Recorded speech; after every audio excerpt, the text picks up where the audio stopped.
दोस्तों, एक छोटी सी कहानी। एक बार एक राज्य में एक बहुत अमीर राजा था। उसकी 4 रानियां थी। वो अपनी चौथी रानी से बहुत ज्यादा प्यार करता था और उसके लिए महंगे महंगे कपड़े, जेवरात और बेहतरीन खाना दिया करता था। वो उसे महंगे कपड़ों से लाद दिया करता था।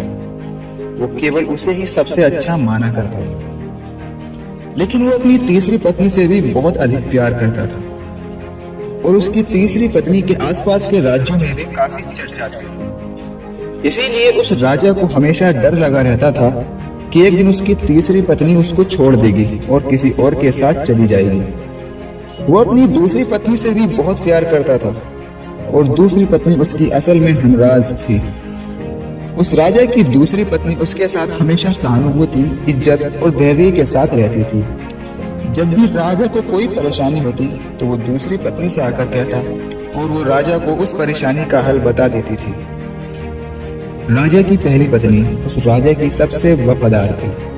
वो अपने राज्य और उसकी दौलत को बढ़ाने में मदद किया करती थी, लेकिन राजा अपनी पहली पत्नी से बिल्कुल भी प्यार नहीं करता था। एक बार राजा बीमार पड़ गया तो उसे समझ आ गया कि अब उसके जाने का समय आ गया है।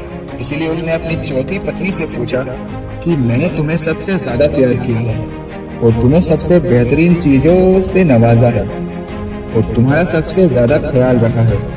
अब जब मैं मरने जा रहा हूँ, क्या तुम मेरे साथ देने के लिए मेरे साथ चलोगी? तब चौथी पत्नी ने जवाब दिया कि बिल्कुल नहीं। उसकी बात राजा के दिल में एक छुरी की तरह चुभी।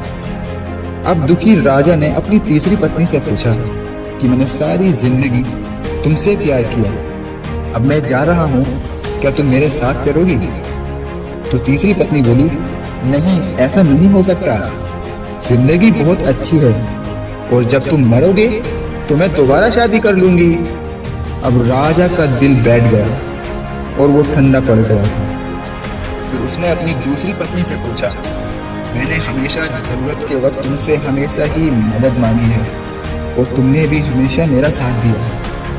जब मैं मरूंगा, क्या तुम मेरा साथ देने मेरे साथ आओगी? तब दूसरी पत्नी ने कहा, मुझे माफ करना, मैं इस बार तुम्हारी कोई मदद नहीं कर सकती। ज्यादा से ज्यादा मैं तुम्हारी कब्र तक तुम्हें छोड़ सकती हूँ। उसका जवाब बिजली की तरह उस राजा को लगा और वो बहुत दुखी हो गया। तभी एक आवाज आई, मैं आपके साथ चलूंगी और जहां आप जाएंगे मैं भी आपके साथ वहीं पर जाऊंगी। राजा ने अपनी नजर घुमाई तो उसने देखा कि उसके सामने उसकी पहली पत्नी खड़ी थी। वो बेहद कमजोर थी क्योंकि राजा उसका ठीक से ध्यान नहीं रखता था। उसे खाने को भी बहुत कम दिया करता था। अब दुख से भरकर राजा ने कहा कि जब मेरे पास मौका था तब मुझे तुम्हारा बेहतर ध्यान रखना चाहिए था। दोस्तों, इस कहानी से हमें कुछ सीख मिलती है। चलिए देखते हैं वो सीख क्या है। हमारी चौथी पत्नी हमारा शरीर है। हम चाहे इसे सजाने धजाने में कितना भी दिल लगाएं, मौत के समय ये हमें छोड़ जाएगा। हमारी तीसरी पत्नी हमारी संपत्ति, हमारे ओहदा और हमारी दौलत है। जब हम मरते हैं ये औरों को मिल जाती है।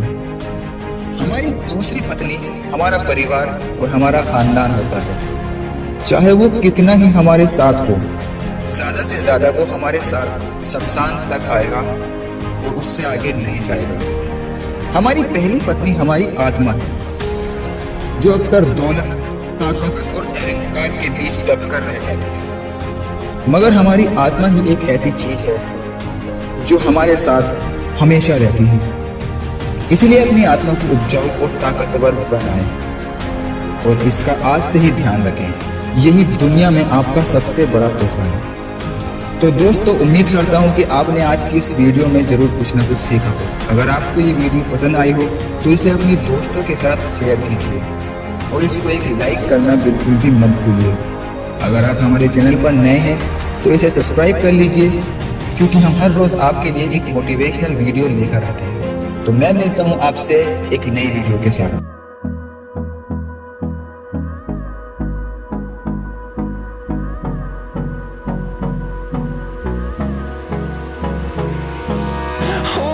Close till I get up. Time is barely on our side. I don't wanna waste what's left.